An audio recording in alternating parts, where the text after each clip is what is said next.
Well, good Sunday morning, everybody. Uvalde gave him pain, but Austin gave him a platform. And one first-time lawmaker is hoping to turn grief into long-lasting change, starting with the 89th Texas legislative session.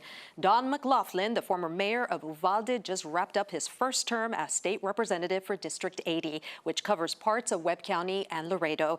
He was in office during one of Uvalde's darkest chapters, the 2022 shooting at Robb Elementary School. McLaughlin stepped down as mayor to run for the seat after Tracy King announced his retirement in 2023. When he launched his campaign, he pointed to property tax relief, school choice, and border security as top priorities, issues he said should have been dealt with long ago.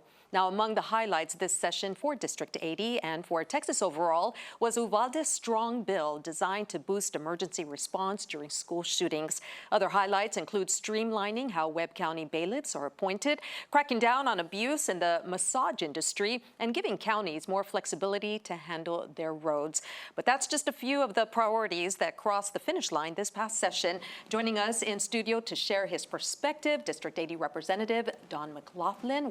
He is joined by KGNS General Manager Luis Villarreal and KGNS political contributor Sergio Mora. Gentlemen, thank you so much.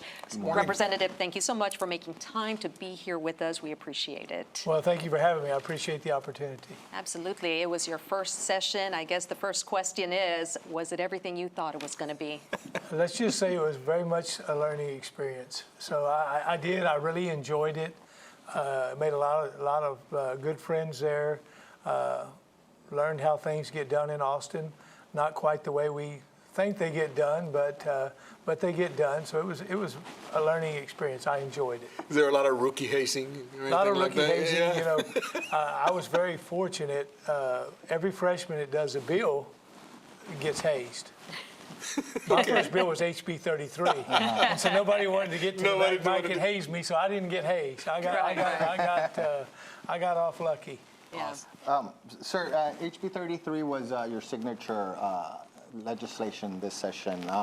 Can you just tell us a little bit of what it does and how it's designed to prevent the tragedies that occurred in Uvalde? Sure. I mean, you know, HB 33, one of the biggest, you know, I was at the Robb School that day.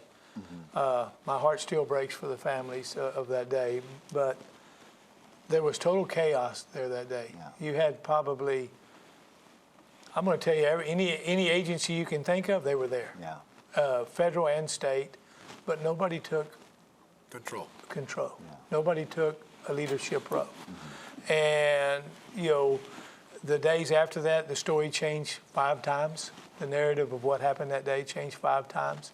And it was ridiculous. I mean, it was just, you know, my statement all along is there was a failure that day on law enforcement. We need to own up to it. We need to, you know, we messed up, and we need to own up to it. We still got 3 agencies that still, you have DPS, you have the school district, and you have Uvalde County has not released the information yet of their investigations. You're not going to get closure to those families in that until we get this done. And how does HB 33?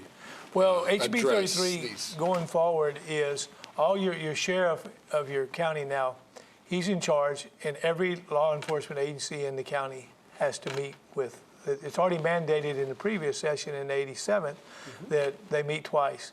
Now there's a 3rd meeting that they have to have. And your school district police, your local police, your border patrol, if they're in your DPS, they all have to meet. School police officers, they all have to meet. They get to know one another. They train together. They go out, whether it's walking through the schools and doing a simulation, or they're out on the shooting range shooting together, but they all get to know each other. But the thing of it is, if the first agency shows up and they don't do what they're supposed to do, that other agency immediately knows to take charge, and that's you know, because nobody did that day. And it also calls for alert training, and that every officer has to, it's already mandated from the 87th, but there are still some agencies in that weren't following those procedures. So this still tells them you will do it. And it gives TCLOS the ability that if you don't do it, they can pull your certificate, your law enforcement certificate away from you, or you're not certified, and so you can't carry a peace officer certificate. But it also trains for a public information officer. can be one existing, or they can have one do it. But I mean, that's what failed that day. Nobody, like I said, the story changed 5 times in 4 days, and nobody had a clear picture of what went on. So this addresses that. It also addresses the mental health aspect of it for those officers, because as terrible as that was, what those officers had to see and endure after that is it's I mean, just like the families. I mean, I mean, their pain is not as bad as the families, but still, they have to live with what they saw that day. And so we address the mental health aspect of it in that. We also address the first responders, with your EMTs and your fire department. I mean, we didn't have the proper equipment that day, but none of us ever thought. Those fire trucks all had breaching tools on them. Yeah. And we didn't, so now they'll be in the group too, where they're at these meetings, they're coordinating, they're talking together, and it should, hopefully, a day like that will never happen. It's sad to say it probably will, but at least we won't have the chaos that we saw that day. Yeah. I hope it never does happen again. Absolutely. Let's talk a little bit about your predecessor, Tracy King. He's now working as a special advisor to the Speaker of the House, and that Speaker of the House was pretty contentious. How did that play out, and how did you feel with the Speaker who won? When we went out, I'd given my support prior to Speaker Burrows being it to David Cook. So I honored my commitment to Mr. Cook, and I voted with Mr. Cook.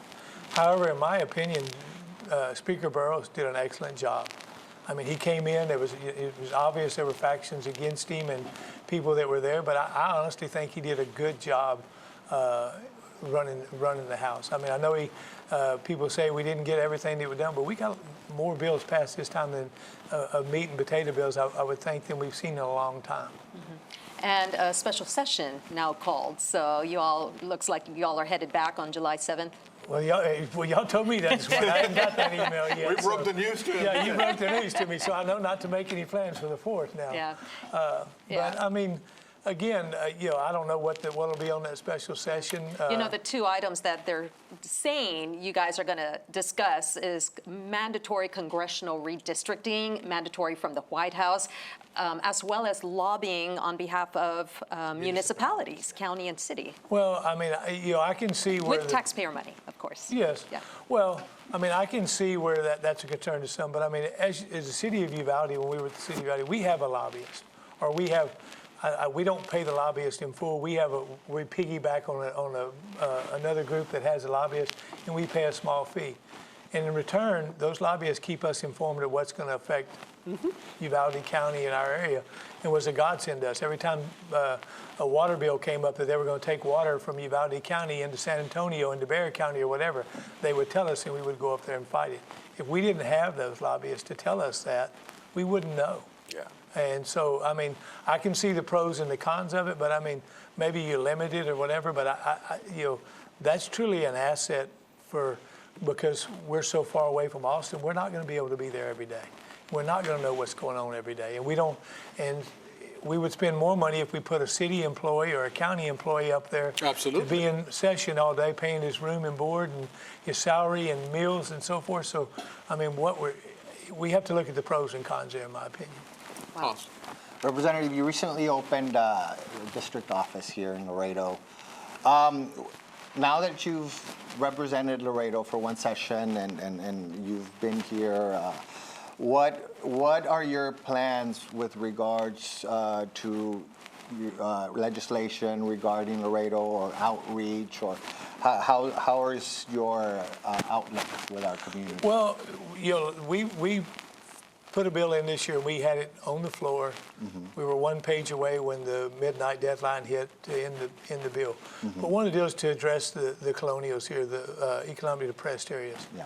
There's 64 of them here in there. And so we passed a bill, or written a bill with the Water Board to make these colonials eligible for grants from the bill so we can start addressing the sewer and water problems there. So that's something I didn't get across the finish line that I want to go back and finish. You're the #1 port in the nation. We need to get infrastructure down here. We need to get roads in here. We need to improve on the roads we've got. And, I have my own business. I have 11 18-wheelers, so I know how much of a pain 18-wheelers can be. And you have 7,500 to up to 15,000 a day coming through Webb County, and so we've got to get TxDOT on board, and the state's got to realize too. Laredo is not rural anymore. You're a growing metropolis. We used to come here all the time, and when I come back now, even coming back from when I got elected to now, there's areas that are already being developed that weren't being developed then. Yeah. So, we've got to get the infrastructure down here. So that's something I want to see more and more. Property taxes, we dealt with it some in that, and everybody wants to eliminate property taxes. We must get 1,000 emails a day on that. Sure. And that'd be great. I'd love to eliminate property taxes. Money's got to come from somewhere. But it's got to come from somewhere. But I also think we need to address the deal, because we always say it's the counties, the cities, and the school districts driving the property taxes. It's not. It's the state of Texas. Because the comptroller sends his appraisers out to your communities. They go pull 4 or 5 pieces of property that they say they do it randomly, but I question that. And they say, oh, you're grossly undervalued. So they pick up the phone, and here we go again. We're raising property values, and our property values have gotten out of sight. So we've got to come up with some solution there. So that's still something I look at. This administration has the border secure, but we need to be prepared for the next administration, so we don't see what we saw with all these people. I'm not anti-immigration, but there's a right way and a wrong way to come in. And when I was mayor of Uvalde, we caught convicted murderers, we caught convicted rapists, we caught pedophiles, we caught human traffickers, all in Uvalde, that had been deported, but they're coming back in. So we need to get, I want to make sure our border is secure. Immigration is something, like I said, we need to come up with that's a federal issue they need to do, but they don't seem to want to deal with it. So if they don't, maybe we need to deal with it in Texas and work with it. But so those are some of the issues I see. But in healthcare, we need to make healthcare more available to citizens. I went to your mental health facility yesterday, and I went to a rehab facility yesterday, and I was just really impressed with what I saw here. And we need to, and as a state, we need to be looking at that and making sure they have the assets that they need. Absolutely. Let's talk a little bit about politics. Recently, and correct me if I'm mistaken, you endorsed Ken Paxton over the incumbent, John Cornyn. We just wanted to get your feeling on where you were going with that, or what your thoughts were on endorsing a newcomer over an incumbent. Well, I've always called it like I see it, and never been bashful there. But I will tell you, in 10 years of being mayor, the only way I finally got John Cornyn and them to call me was I went on Tucker Carlson's show and told him I couldn't get them to call me. And he opened his show for a month asking them if they'd called the mayor of Uvalde, Texas yet. And Senator Cornyn told me I was going to get his cell phone, I'd have access to him and that, and I'm still waiting for that cell phone number. And like I said, he may be a great guy, but I mean, when we were having problems in Uvalde and asking for things and that, I couldn't get responses. I got them from Senator Cruz. I got them from my House representative when it was Will Hurd, and then when it was Tony Gonzalez. I mean, I had their cell phone numbers. I could pick up the phone and call them. And but so Senator Cornyn, may be the greatest guy in the world. I just haven't had that great experience with him. I dealt with Attorney General Paxton on the border issues. I went to Del Rio with him on the border. I went to Bracketville with him on the border. He came to Uvalde to see what we were doing. So I mean, he was hands-on and saw the problems we were doing. So that's what I based my decision on. Okay. Good. Okay. You brought up the speaker's race a little while ago. This sort of falls into the Ken Paxton, John Cornyn sort of match, sort of falls into a divide that the Republican Party is very publicly going through. And you could probably say the same thing about the Democrats more than anything, between more moderate factions and more extreme factions. How did that climate affect what you were trying to do in the legislature? Were you prepared for it? How did you navigate it? I take each day a day at a time. I mean, I was shocked by on both sides, some of the bills that we would argue over. I was shocked that, some in my party would want to block a bill that really was good for the people. And Can you give examples? Well, I mean, on some of the health cares and different things, where we're spending public money, they voted no against it, and so forth. Look, we need to take care of our citizens. We need to do what's right. Now, do I think we need to take every illegal immigrants that come across and give them the same benefits that our citizens have? No, I don't. And I will tell you one of the things that I saw. I'll give you a perfect example. On the one of the bills we had was to put it out to the voters for criminal illegal immigrants that have been convicted of murder, rape, assault, pedophile, human child trafficking, and that. We wanted to put it out to the voters to vote whether these people are allowed bail if they're caught. My Democratic Party blocked that. They didn't want to have any part of it. Wow. It was shocking. Yeah. On that note, we're going to come back. We're going to continue the conversation. We just need to take a quick break. And like I said, when we come back, we're turning the spotlight to the areas that make up District 80. That includes Webb County and parts of Laredo. And of course, his new office opening up his doors. Stay with us. We'll be right back.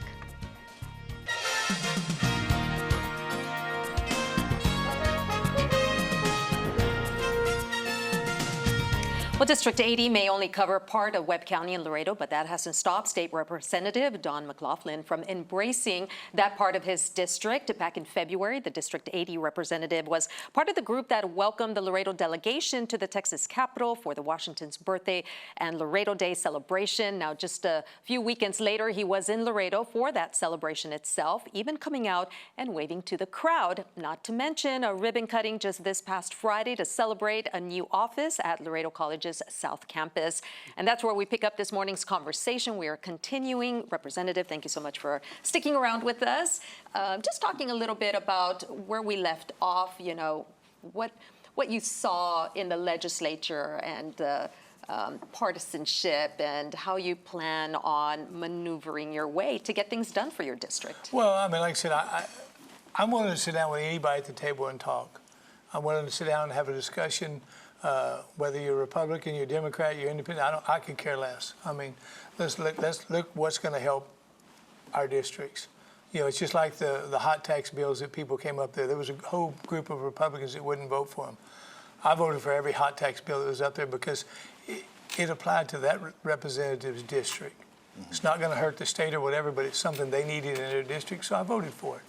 And it's things like that. But I mean, that's where we need to work together. Were you surprised by, coming in, obviously not your first rodeo necessarily in office or anything, but at the legislature, and were you surprised by those examples where people were just party aligned and not, even against their common sense, but still towing the party line on either side? Were you surprised by that? I mean, like I said, there were some Republicans that they wouldn't have voted for a Democrat. Regardless of what the content. And we had some Democrats that wouldn't vote for a Republican bill.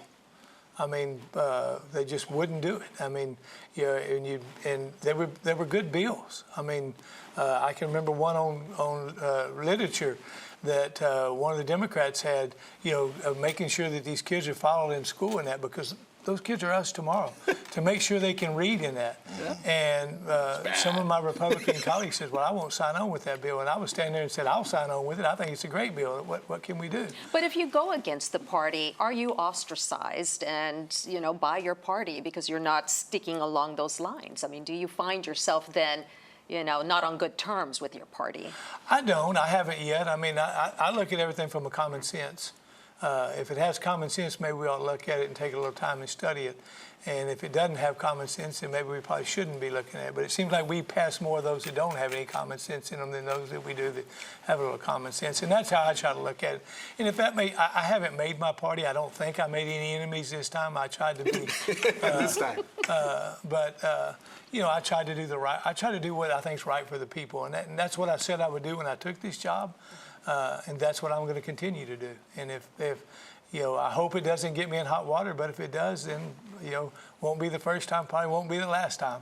I've said this many times, and I've mentioned it in this forum before, is why do we need to identify a bill or a message by first saying Representative McLaughlin, Republican from Uvalde. Why do we need to tell people that you're a Republican or a Democrat?